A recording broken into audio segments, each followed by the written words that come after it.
இத்தனை நாள் நீங்கள் செய்கிற ஃப்ரெஞ்ச் ஃப்ரைஸ் கடையில் வாங்குற மாதிரி கிறிஸ்பியாக வரலைன்னா இப்படி ஒரு முறை ட்ரை பண்ணி பாருங்கள்.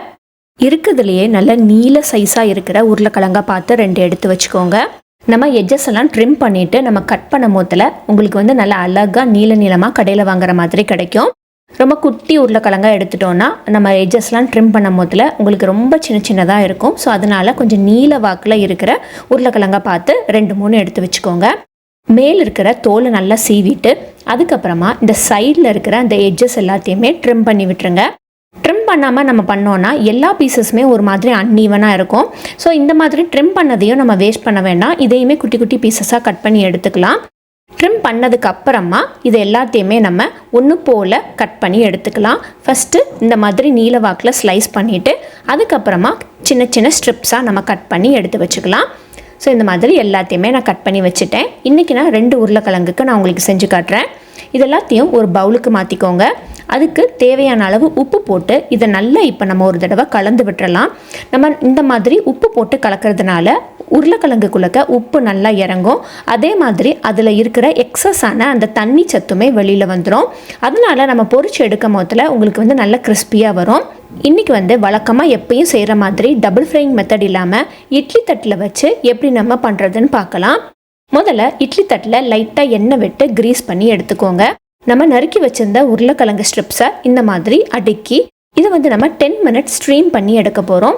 இப்படி ஸ்ட்ரீம் பண்ணுறதுனால உருளைக்கிழங்கு உங்களுக்கு ஒரு 3/4 பதத்துக்கு வெந்து வந்துடும். இது நீங்கள் இட்லி தட்டில் தான் வச்சு அவிக்கணும்னு கிடையாது. இந்த மாதிரி ஸ்ட்ரீமர் பிளேட் இருந்தால் கூட நீங்கள் அதையுமே யூஸ் பண்ணி நம்ம இங்கே ஸ்ட்ரீம் பண்ணி எடுத்துக்கலாம். தண்ணி நல்லா கொதி வந்ததுக்கப்புறமா இந்த பிளேட்டை வச்சு கரெக்டாக ஒரு 5-7 நிமிஷம் வச்சாலே போதும். உருளைக்கிழங்கு ரொம்பவும் வெந்துடக்கூடாது. ஜஸ்ட்டு ஒரு கொஞ்சம் பாதிக்கும் கொஞ்சம் அதிகமாக வெந்தாலே போதும். வெந்த உருளைக்கிழங்கு பார்த்திங்கன்னா லைட்டாக ஒரு ஈரப்பதத்தோடு இருக்கும். அதனால ஒரு காட்டன் துணியில் இந்த மாதிரி ஸ்ப்ரெட் பண்ணி அதில் இருக்கிற ஈரத்தை எல்லாத்தையுமே லைட்டாக டேப் பண்ணி எடுத்து விட்டுக்கோங்க.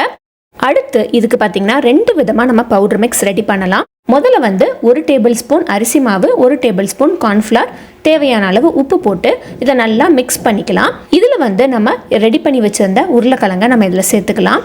உருளைக்கிழங்கை கோட் பண்ணும் போதில் ரொம்ப ஜென்டிலாக கோட் பண்ணுங்க. ஏன்னா ஆல்ரெடி வெந்த உருளைக்கிழங்குனால ஈஸியாக பிரேக் ஆகிடும். கோட் பண்ண உருளைக்கிழங்கை லைட்டாக டேப் பண்ணி நீங்கள் ஒரு பிளேட்டுக்கு மாற்றி எடுத்து வச்சுக்கோங்க. இந்த மாதிரி டேப் பண்ணுறதுனால எக்ஸஸ் மாவெல்லாம் வெளியில் நம்ம பொரிச்சு எடுக்கும் போதில் ஆயில் ரொம்ப அழுக்காகாமல் இருக்கும். அடுத்து செகண்ட் வே நம்ம பார்க்கலாம் மசாலா பவுடர் ரெடி பண்ணுறதுக்கு. இதுக்கு நான் 1/2 டீஸ்பூன் அளவுக்கு மிக்ஸ்டு ஹர்ப்ஸ் எடுத்துருக்கிறேன். 1/2 டீஸ்பூன் கார்லிக் பவுடர் எடுத்துருக்கிறேன். 1/2 டீஸ்பூன் ரெட் சில்லி ஃப்ளேக்ஸ் சேர்த்துக்கலாம். இதெல்லாமே ஈஸியாக சூப்பர் மார்க்கெட்லேயே உங்களுக்கு கிடைக்கும். ஒரு தடவை நீங்கள் வாங்கி வச்சிட்டிங்கன்னா போதும். இந்த மாதிரி நம்ம சைனீஸ் வெரைட்டி பண்ணுறதுக்கு உங்களுக்கு ரொம்பவே ஹெல்ப்ஃபுல்லாக இருக்கும். இதையுமே ஜென்டிலாக கோட் பண்ணி எக்ஸஸ் மாவு எல்லாத்தையும் டேப் பண்ணி எடுத்து விட்டுட்டு நம்ம தட்டுக்கு மாற்றி ரெடியாக எடுத்து வச்சுக்கலாம். இந்த மாதிரி எல்லாத்தையுமே நம்ம பண்ணி முடிச்சதுக்கப்புறமா இதை அப்படியே ஒரு ஏர்டைட் கண்டெய்னருக்கு மாற்றிட்டு இதை அட்லீஸ்ட் 1 hour நீங்கள் ஃப்ரீசரில் ஸ்டோர் பண்ணிவிட்டு அதுக்கப்புறமா நம்ம பொரிச்சு எடுத்தோன்னா சூப்பராக வரும். ப்ரிப்பேர் பண்ணதை நீங்கள் ஏர்டைட் கண்டெய்னரில் போட்டு ஃப்ரீசரில் ஸ்டோர் பண்ணிட்டீங்கன்னா ஒரு 10 to 15 days வரைக்கும் நீங்கள் தாராளமாக இதை யூஸ் பண்ணிக்கலாம். இதுக்கு பொரிக்கிறதுக்கு ஒரு நல்ல அகலமான ஒரு கடாயை எடுத்துக்கோங்க. தேவையான அளவு எண்ணெய் விட்டுட்டு எண்ணெய் நல்லா காஞ்சி வரையும் ஃப்ரீசர்லேருந்து எடுத்து சில்னஸ் மாறாமல் அப்படியே எண்ணெயில் போட்டுடுங்க. லோ ஃப்ளேம் டு மீடியம் ஃப்ளேமில் வச்சு நல்ல பொறுமையாக பொரிச்சு எடுத்தோன்னா சூப்பரான உங்களுக்கு ஃப்ரெஞ்ச் ஃப்ரைஸ் கிடச்சிரும். டபுள் ஃப்ரையிங் மெத்தடை விட எனக்கு இந்த மெத்தட் ரொம்பவே சிம்பிளாக தெரிஞ்சுது. நல்லாவே கிறிஸ்பியாக இருக்கும். கண்டிப்பாக ட்ரை பண்ணி பாருங்கள்.